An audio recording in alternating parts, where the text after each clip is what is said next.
Let's learn how to fix blurry story on Facebook so this problem can be maybe annoying to you and you want to fix it. But don't know how? The most common problem is bad connection, or bad connection on settings that you have put on Facebook. In this tutorial, I will show you how can you fix that. So without wasting time anymore, let us start by opening your Facebook app. Note that this works on both iOS and Android devices. When you open the Facebook app, go to Menu page by tapping on this menu button with 3 horizontal lines in bottom right corner. When menu appear, you will have to go to Settings.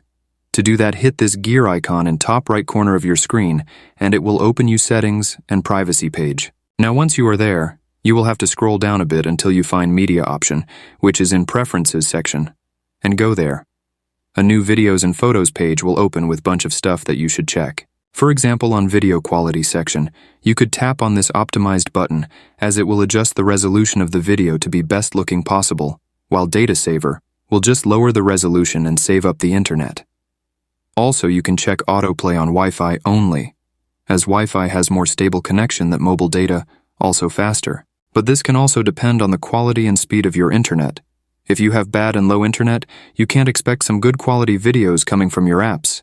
Now you can stay and check on and off options that you think you might or not need, and you are finished. So thanks for watching, and see you in the next video.